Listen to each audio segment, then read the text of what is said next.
بسم اللہ الرحمن الرحیم نحمده ونصلی علی رسوله الکریم اما بعد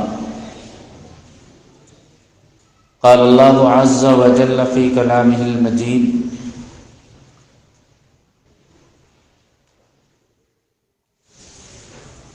وقضى ربك ألا تعبدوا إلا إياه وبالوالدين إحسانا إما يبلغن عندك الكبر أحدهما أو كلاهما فلا تقل لهما أف ولا تنهرهما وقل لهما قولا كريما صدق الله العظيم. وقال النبي صلى الله عليه وسلم البركة مع أكابركم أو كما قال عليه الصلاة والسلام. قابل احترام بزرگوں اور عزیز نوجوان دوستوں،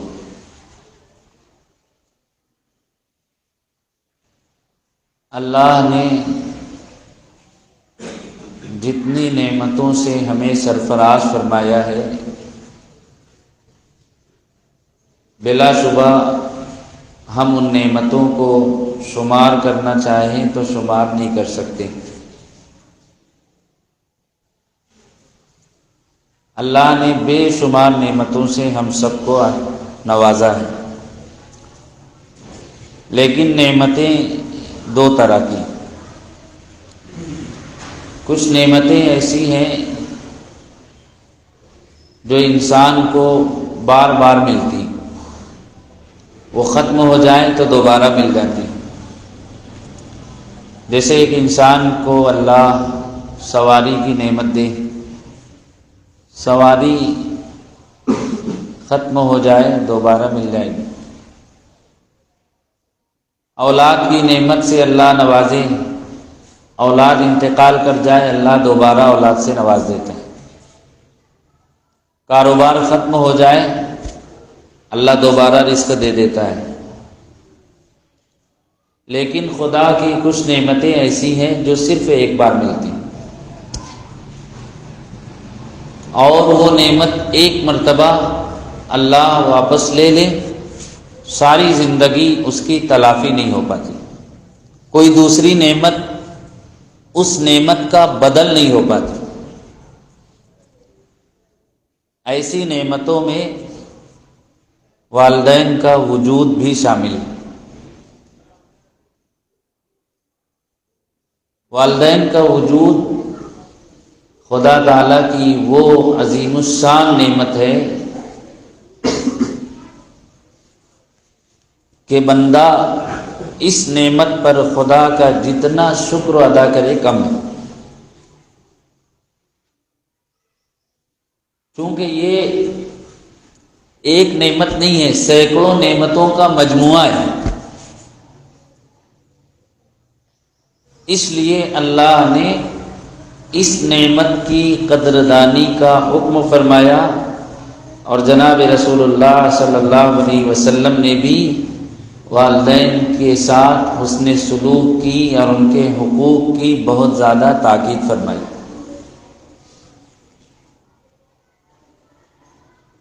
اور وجہ اس کی یہ ہے کہ ایک انسان کے اوپر اللہ اور اس کے رسول کے بعد سب سے بڑا احسان اگر کسی کا ہوتا ہے تو اس کے ماں باپ کا ہوتا ہے. روئے زمین پر اللہ اور اس کے رسول کے بعد ماں باپ سے بڑا ہمارا محسن، مربی، خیر خواہ کوئی نہیں ہو سکتا.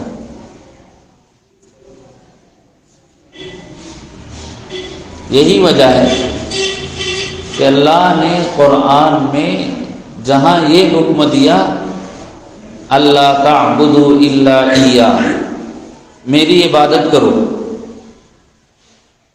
میرے ساتھ کسی کو شریک مت کرو، تو اسی آیت میں اسی جگہ اللہ نے فوراً یہ بھی حکم دیا وَبِالْوَالِدَيْنِ إِحْسَانًا، اپنے والدین کے ساتھ اچھا سلوک کرو۔ اور پھر اللہ نے اجمالی طور پر مختصر انداز میں بس اتنا کہہ دیا ہو، ایسا بھی نہیں۔ جیسے نماز کا اللہ نے حکم دیا، نماز پڑھو، رکوع کرو، سجدہ کرو، کیسے نماز پڑھنی ہے، طریقہ کیا ہوگا، نماز میں کیا کیا پڑھا جائے گا، وہ تفصیل قرآن میں نہیں، وہ تفصیلات احادیث میں۔ لیکن یہاں اللہ اس حکم کی اور زیادہ وضاحت فرما رہے ہیں کہ والدین کے ساتھ حسن سلوک کریں تو کیسے۔ تو آگے ارشاد فرماتے ہیں اما یبلغن عندک الکبر احدهما او کلاهما فلا تقل لهما اف ولا تنهرهما وقل لهما قولا کریما۔ دیکھو دونوں میں سے کوئی ایک یا دونوں تمہارے سامنے بڑھاپے کو پہنچ جائیں تو سب سے پہلی بات تم ان کو جواب میں اف بھی مت بولو۔ اف کیا ہے؟ ماں باپ ایک کمرے میں سوئے ہیں، ہم لوگ اپنے کمرے میں سو رہے ہیں، سردی کا زمانہ ہے، تھک ہار کر ابھی آ کر ہم سوئے ہیں اور ماں باپ میں سے کسی نے آواز دی ادھر آؤ، کسی خدمت اور ضرورت کے لیے بلا لیا، تو اب اٹھتے ہوئے خود بخود زبان سے نکلتا ہے نا اف، کہ بس ابھی میں سویا تھا اور اب بلا نہیں۔ انہوں نے اس لفظ کو سنا بھی نہیں، پھر بھی اللہ فرما رہے ہیں کہ یہ بھی مت کرو۔ اس سے نیچے درجہ نہیں ہے ناگواری کے اظہار کا۔ اور پھر آگے اللہ نے کہا وَلَا تَنْهَرْهُمَا، ان کو جھڑکنے سے بھی منع فرمایا، وَقُلْ لَهُمَا قَوْلًا كَرِيمًا، ان سے انتہائی شائستگی کے ساتھ، نرمی کے ساتھ گفتگو کرو۔ وَاخْفِضْ لَهُمَا جَنَاحَ الذُّلِّ مِنَ الرَّحْمَةِ، شفقت اور مہربانی کے ساتھ ان کے آگے جھک جاؤ۔ اور پھر دعا کرو وَقُلْ رَبِّ ارْحَمْهُمَا كَمَا رَبَّيَانِي صَغِيرًا، اے اللہ جس طرح بچپن میں انہوں نے میرے ساتھ حسن سلوک کیا، رحمت کا اور شفقت کا معاملہ کیا، تو بھی ان کے ساتھ رحم کا معاملہ فرما۔ سورہ روم میں تو سورہ لقمان میں اللہ نے والدین کے متعلق جو بات بیان فرمائی بڑی حیرت انگیز۔ ہم سب جانتے ہیں اللہ کے نزدیک سب سے بڑا جرم کیا ہے؟ شرک ہے۔ سب سے زیادہ ناپسندیدہ بات خدا کو یہ ہے کہ بندہ شرک کرے، اللہ کو چھوڑ کر کسی اور کی پرستش کرے یا کسی اور کو خدا کی عبادت میں شریک کر لے۔ تو سورہ روم میں اللہ نے ارشاد فرمایا وَوَصَّيْنَا الْإِنسَانَ بِوَالِدَيْهِ، ہم نے انسان کو حکم دیا اپنے والدین کے ساتھ اچھا سلوک کرے۔ پھر اللہ نے والدین کی خدمت بیان کی تو ماں کا تذکرہ کرتے ہوئے فرمایا حملتہ امہ وہنا علی وہن، اس کی ماں نے تکلیف سہ سہ کر اس کو اپنے پیٹ میں رکھا۔ دوسری جگہ فرمایا حملتہ امہ کرہا ووضعتہ کرہا، اس کی ماں نے بہت تکلیف سہ کر 9 مہینے تک اس کو اپنے پیٹ میں رکھا اور پھر بہت تکلیف کے ساتھ اس کو جنا۔ میڈیکل سائنس کا کہنا ہے کہ جس وقت تو بچہ دنیا میں آتا ہے اس وقت تو جو ماں کو تکلیف ہوتی، جس کو درد ذہ کہتے ہیں، یا ولادت کے وقت جو تکلیف ہوتی ہے، ایک انسان کی 360 ہڈیاں ایک وقت میں توڑ دی جائے تو جو تکلیف ہوگی وہی تکلیف اس وقت ہوتی ہے۔ تو اللہ قرآن میں کہہ رہا ہے کہ ایسی تکلیف کے ساتھ ماں نے تم کو جنا ہے۔ پھر اس کے بعد وَفِصَالُهُ فِي عَامَيْنِ، پھر 2 سال تک اپنے خون کو دودھ میں تبدیل کر کے تم کو پلایا۔ اب اس کے بعد اللہ کہہ رہے اس نعمت پر میرا شکر ادا کرو اور اپنے والدین کا بھی، اَنِشْكُرْ لِي وَلِوَالِدَيْكَ۔ اب اس کے بعد اللہ کہہ رہے ہیں کہ ان ماں باپ کی اطاعت تو کرو، ان کی خدمت کرو، ان کے ساتھ اچھا سلوک کرو، لیکن اگر یہ تمہیں شرک پر مجبور کرے۔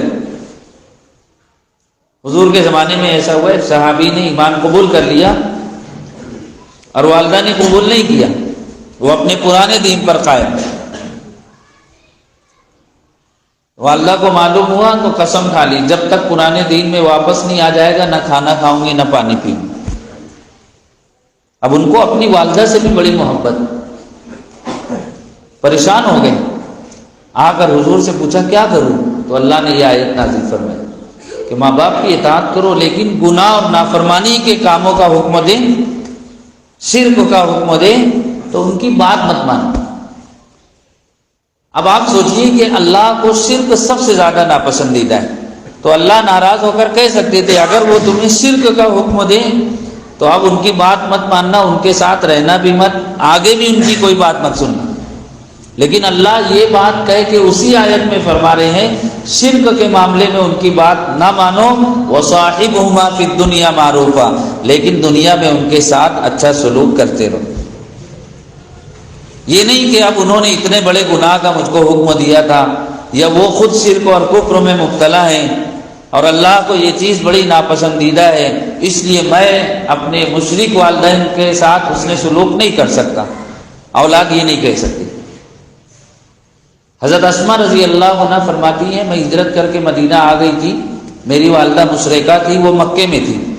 ایک مرتبہ میری والدہ مجھ سے ملنے کے لیے آئی تو میں حضور کی خدمت میں حاضر ہوئی اور میں نے پوچھا حضور میری والدہ نے ابھی تک اسلام قبول نہیں کیا، وہ ابھی تک مشرکہ ہے لیکن مجھ سے ملنے آئی ہے، کیا میں ان کے ساتھ اچھا سلوک کر سکتی ہوں؟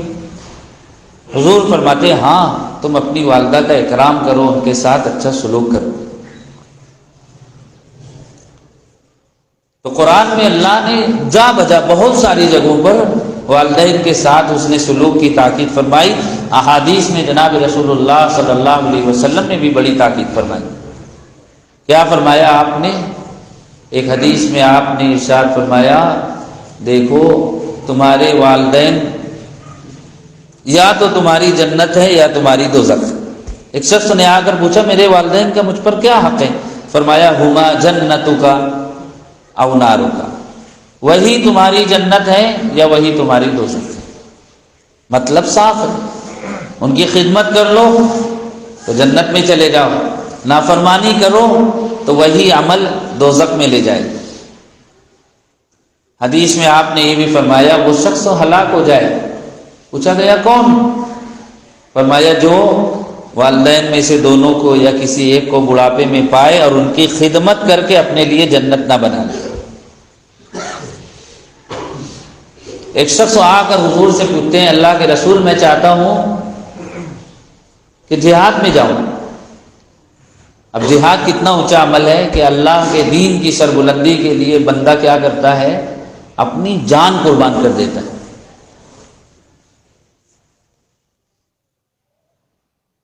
تو اس سے اونچا عمل اور کیا ہو سکتا ہے؟ تو وہ آ کر پوچھتے ہیں کہ اللہ کے رسول میں چاہتا ہوں کہ جہاد میں چلا جاؤں۔ حضور پوچھتے ہیں والدہ زندہ ہے؟ کہا ہاں، کہاں جاؤ اور جا کر ان کی خدمت کریں۔ ایک شخص آ کر کہتے ہیں اللہ کے رسول حج کے لیے جانا چاہتا ہوں، والدہ زندہ ہے؟ جاؤ جا کر ان کی خدمت کریں۔ ایک صحابی آ کر کہتے ہیں اللہ کے رسول میں اس بات پر آپ سے بیعت کرتا ہوں کہ میں ہجرت بھی کروں گا، جہاد میں بھی حصہ لوں گا، اور میں ان دونوں اعمال کے ذریعے اللہ سے اجر چاہتا ہوں۔ تو حضور نے فرمایا والدین میں سے دونوں یا کوئی ایک زندہ ہے؟ تو کہا ہاں دونوں بقید حیات ہیں۔ فرمایا جاؤ جا کر دونوں کی خدمت کرو، انہی کے ذریعے تمہیں اجر مل جائے گا۔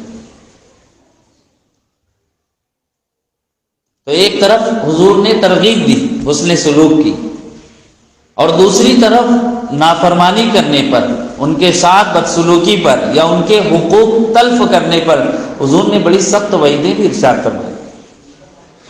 حدیث میں آپ نے فرمایا عام طریقے پر اللہ کسی بھی گناہ کی سزا کو آخرت کے لیے روک دیتا ہے۔ سزا اور جزا کی جگہ کیا ہے؟ دنیا نہیں ہے، دنیا عمل کی جگہ ہے۔ دار الجزا دار الآخرہ، آخرت جو ہے وہ بدلے کی جگہ ہے۔ تو حضور فرماتے ہیں اللہ گناہوں کی سزا آخرت میں دے گا، لیکن اللہ کچھ گناہوں کی سزا دنیا میں بھی دے دیتا ہے۔ اس میں ایک گناہ والدین کی نافرمانی اور ان کے ساتھ بدسلوکی۔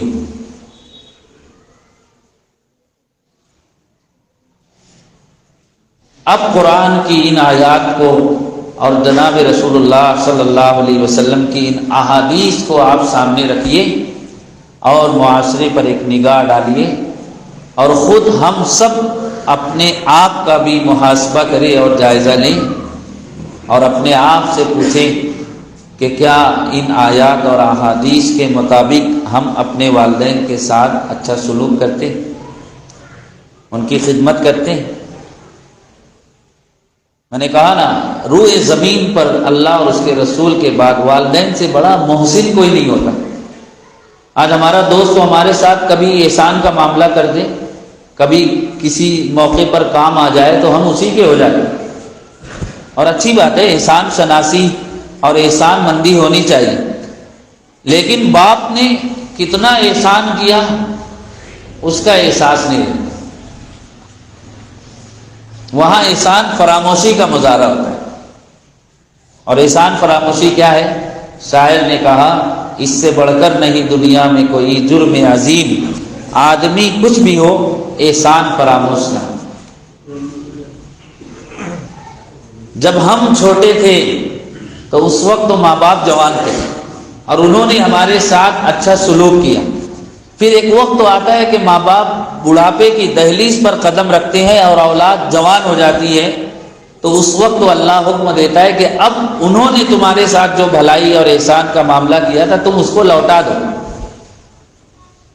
کیونکہ اب ان کو تمہاری ضرورت ہے جیسے بچپن میں تم کو ان کی ضرورت ہے۔ اور بڑھاپے میں والدین کے ساتھ حسن سلوک بڑی سعادت اور اجر کی بات ہے۔ کبھی ایسا بھی ہوتا ہے کہ ماں باپ عمر کے اس مرحلے میں پہنچتے ہیں کہ بستر پر پڑے رہتے ہیں، وہ اپنی بشری ضرورت کے لیے، استنجا کے لیے اٹھ کر نہیں جا سکتے۔ علماء نے لکھا ہے اگر تمہیں ماں باپ کا پیشاب اور پاخانہ اپنے ہاتھ سے صاف کرنا پڑے تو بھی کرو، بغیر ناگواری کے کرو کہ بچپن میں انہوں نے تمہارا صاف کیا، بغیر کسی ناگواری کے۔ گیلے پر سو کر تم کو سوکھے پر سلایا ہے، بھوکا رہ کر تم کو کھلایا ہے، خود جاگ کر تم کو راحت پہنچائیے، اب موقع ہے تم اس احسان کو لوٹا دو۔ لیکن انسان یہ سب بھول جاتا ہے، اور ماں باپ بڑھاپے میں پہنچ جائے تو جوان اولاد کے تیور بدل جاتے ہیں۔ ایک نوجوان جوانی کے جوش میں ماں باپ کے ساتھ بڑی تیز آواز میں بات کرتا تھا، نافرمانی کرتا تھا۔ باپ کو بڑا احساس ہوتا تھا کہ جب یہ بڑا ہو گیا ہے تو اب میرے ساتھ سختی سے پیش آتا ہے۔ بہرحال باپ سہتا رہا۔ ایک دن باپ نے بیٹے سے کہا کہ تو تفریح کے لیے چلتے ہیں کسی جگہ۔ شام کے وقت تو ٹہلتے وہ تفریح کے لیے گئے۔ ایک درخت پر کوا آ کر بیٹھا، تو بوڑھے باپ نے، بینائی کمزور ہو چکی تھی، تو بیٹے سے پوچھا، بیٹا وہ دور درخت پر کوئی پرندہ بیٹھا ہے، کون سا پرندہ ہے؟ تو بیٹے نے کہا، ابا جان وہ کوا ہے۔ تھوڑی دیر کے بعد پھر باپ نے پوچھا، بیٹا وہ پرندہ کون سا ہے؟ تو اس نے پھر کچھ تیز آواز میں کہا، وہ کوا ہے۔ پھر تیسری بار باپ نے پوچھا، وہ پرندہ کون سا ہے؟ کہا نا میں نے آپ سے کوا ہے، سنائی نہیں دیتا؟ تو بیٹے سے باپ نے کہا کہ بیٹا جب تو چھوٹا تھا، جب تو نے کہنا شروع کیا تھا، جب تجھ کو شعور نہیں تھا، میں تجھ کو ٹہلانے کے لیے یہاں تک لے کر آیا تھا، اس وقت تو ایک کوا آ کر اس درخت پر بیٹھا تھا۔ بیٹا تو نے مجھ سے 17 مرتبہ پوچھا تھا کہ ابا وہ کیا ہے، اور میں نے بہت شفقت کے ساتھ ہر مرتبہ کہا تھا میرے بچے وہ کوا ہے۔ آج تو جوان ہو گیا اور میں پوچھ رہا ہوں تو 3 مرتبہ کہنے پر تیری آواز بلند ہو گئی۔ اب اس ایک مثال کے ذریعے آپ اندازہ لگائیے، جب اولاد ماں باپ کی خدمت نہ کرے، جب ان کا علاج نہ کرے، جب ان کو پلٹ کر جواب دے، جب ان کے ساتھ سختی سے پیش آئے، جب ان کو خرچ نہ دے، جب گھر میں رہنے کے لیے ان کو اچھا ٹھکانہ نہ دے، تو ماں باپ کے دل پر کیا گزرتی ہے؟ اور یقین جانیے جو لوگ ایسا کرتے ہیں ایک وقت تو آتا ہے ان کی اولاد جب بڑی ہوتی ہے اور یہ اس عمر کے مرحلے میں پہنچتے ہیں، یہی سب لوٹ کر آتا ہے۔ ہمارے شہر کا واقعہ ہے، میرے والد صاحب رحمۃ اللہ علیہ نے مجھ کو سنایا تھا کہ ایک نوجوان نے کسی بات پہ ناراض ہو کر باپ پر ہاتھ اٹھایا اور پھر گھر سے مارتا ہوا لے کر نکلا اور چوراہے تک پہنچ گیا۔ باپ مار کھاتا رہا، جب چوراہے پر آیا تو اس نے بیٹے کے آگے ہاتھ جوڑ کر کہا، بیٹا اب بس کر، اس لیے کہ ایک وقت میں بھی تیرے دادا کو مارتے ہوئے یہی تک لائی، آج وہ چیز لوٹ کر آ گئی۔ حدیث میں حضور فرما رہے ہیں کہ اللہ کچھ گناہوں کی سزا دنیا میں دے دیتا ہے، اس میں ایک چیز ماں باپ کے ساتھ بدسلوکی۔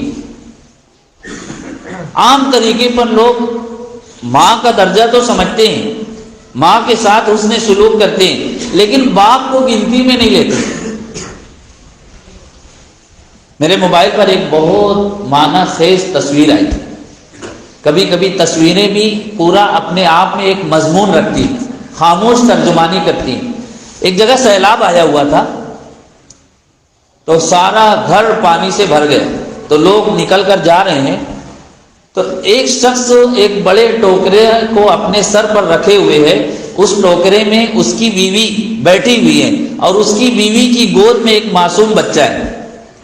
تو ایک جملہ لکھا ہوا تھا کہ اس بچے کو بس یہی سمجھ رہا ہے کہ مجھ کو اس سیلاب سے بچانے والی میری ماں ہے، اس کو یہ نظر نہیں آ رہا ہے کہ جس ٹوکرے پر بیٹھ کر میری ماں میری حفاظت کر رہی ہے وہ ٹوکرا تو میرے باپ کے سر پر رکھا ہوا ہے۔ ماں کی خدمت انسان کو نظر آتی ہے، وہ کھلا رہی ہے، پلا رہی ہے، نہلا رہی ہے، کپڑے پہنا رہی ہے، بچہ رو رہا ہے تو چپ کرا رہی ہے، اپنے سینے سے لگا رہی ہے۔ اس کو یہ نظر نہیں آتا کہ ماں جو کھلا رہی ہے وہ کھانا لا کر کون دے رہا ہے، جو دوا ماں دے رہی ہے وہ دوا میڈیکل سے کون لا رہا ہے، جو کپڑے ماں پہنا رہی ہے وہ کپڑا کون لا رہا ہے، اس کو یہ نظر نہیں آتا۔ اس لیے بہت سارے لوگ باپ کے ساتھ ویسا سلوک نہیں کرتے جیسا ماں کے ساتھ کرتے۔ کسی شاعر نے بہت اچھا کہا، اپنے باپ کی یاد میں اس نے کہا، عزیز تر وہ مجھے رکھتا تھا رگے جاں سے، یہ بات سچ ہے میرا باپ کم نہ تھا میری ماں سے۔ وہ ماں کے کہنے پہ کچھ رعب مجھ پہ رکھتا تھا، یہی وجہ تھی مجھے چومتے جھجکتا تھا۔ وہ آشنا میرے ہر کرب سے رہا ہر دم، جو کھل کے جی نہیں پایا مگر سسکتا تھا۔ جڑیں تھی اس کی جڑی تھی اس کی ہر ایک ہاں فقط میری ماں سے، یہ بات سچ ہے میرا باپ کم نہ تھا میری ماں سے۔ ہر ایک درد وہ چپ چاپ خود پہ سہتا تھا، تمام عمر وہ اپنوں سے کٹ کے رہتا تھا۔ وہ لوٹتا تھا کہیں رات دیر کو دن بھر، وجود اس کا پسینے میں ڈھل کے بہتا تھا۔ گیلے تھے پھر بھی مجھے ایسے چاک داما سے، یہ بات سچ ہے میرا باپ کم نہ تھا میری ماں سے۔ پرانا سوٹ پہنتا تھا کم وہ کھاتا تھا، مگر کھلونے میرے سب خرید لاتا تھا۔ وہ مجھ کو سوئے ہوئے دیکھتا تھا جی بھر کے، نہ جانے سوچ کے کیا کیا وہ مسکراتا تھا۔ میرے بغیر تھے سب خواب اس کے ویراں سے، یہ بات سچ ہے میرا باپ کم نہ تھا میری ماں سے۔ تو باپ کا وجود بھی بہت بڑا ہے۔ جس دن باپ کا سایہ سر سے اٹھا لیا جاتا ہے نا، یقین جانیے انسان کو محسوس ہوتا ہے میرے گھر کی چھت اڑ گئی۔ ایک شخص کہنے لگا، جب تک ماں باپ تھے ہر طرف سے اطمینان تھا، کوئی غم نہیں تھا، کوئی پریشانی نہیں۔ جس دن باپ کا سایہ اٹھا مجھے ایسا لگا میرے گھر کی چھت اڑ گئی، اور جس دن میری ماں کا انتقال ہوا ایسا محسوس ہوا چاروں دیواریں گر گئی۔ رہتے ہوئے قدر نہیں ہوتی انسان کو، لیکن جب یہ دنیا سے چلے جائیں اس وقت احساس ہوتا ہے۔ شاعر نے کہا نا، اے ضیا ماں باپ کے سائے کی نا قدری نہ کر، دھوپ کاٹے گی بہت جب یہ شجر کٹ جائے گا۔ جن کے ماں باپ موجود ہیں وہ خوش نصیب ہیں۔ اگر انہیں احساس نہ ہو کہ والدین کا وجود کیسی بڑی نعمت ہے، تو وہ جائیں ان لوگوں کے پاس جو اس نعمت سے محروم ہو چکے ہیں۔ آنے والے مارچ کو میرے والد صاحب کے انتقال کو 10 سال ہو جائے گا۔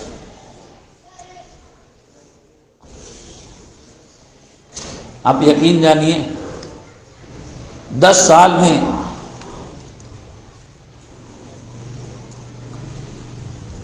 کوئی دن ایسا نہیں جاتا جب یہ احساس نہ ہو کہ اب وہ شخص دنیا میں نہیں رہا جس کو میں ابا جان کہہ کر پکار سکتا ہوں۔ اب وہ ہستی دنیا میں نہیں رہی، جا کر اپنی کامیابی کی خوشخبری جسے سناؤں۔ اب وہ سایہ سر پر نہیں رہا کہ کوئی تکلیف آئے تو جا کر ان کو بیان کروں۔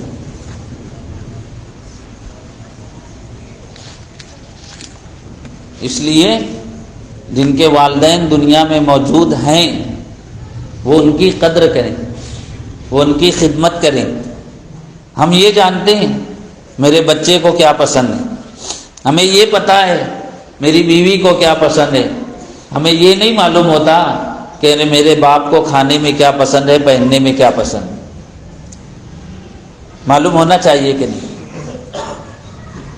اور یہ سوچ کر خدمت کرے کہ یہ اللہ کا حکم ہے، یہ رسول کی تعلیم ہے، اور یہ ہمارے سب سے بڑے محسن ہیں۔ اور یہ بھی سوچیں کہ جس وقت ہم عمر کے اس مرحلے میں آئیں گے تو ہمیں یہ عمل اچھے نتائج کی شکل میں لوٹ کر ملے گا۔ شاعر کہتا ہے نا، یہ سوچ کے ماں باپ کی خدمت میں لگا ہوں، اس پیڑ کا سایہ میرے بچوں کو ملے گا۔ بہت سارے لوگوں کے والدین عمر کے اس مرحلے میں پہنچتے ہیں جب ان کو سنبھالنا مشکل ہو جاتا ہے۔ اللہ قرآن میں فرماتے ہیں، سورہ یاسین کی آیت ہے، وَمَن نُعَمِّرْهُ نُنَكِّسْهُ فِي الْخَلْقِ، ہم جس کو بہت طویل عمر دیتے ہیں پھر اس کی طاقت اور قوت کو ہم کمزور کر دیتے ہیں۔ یعنی انسان ایک وقت تو آتا ہے کہ اس کا بچپنا لوٹ کر آ جاتا ہے، اس وقت ماں باپ کو سنبھالنا یہ بھی بڑی بات ہے، کیونکہ ان کے مزاج میں غصہ آ جاتا ہے، سختی آ جاتی، تھوڑی تھوڑی دیر پر وہ چڑچڑا پن کرتے ہیں، اس وقت بھی ان کو سنبھالنا بڑی بات ہے۔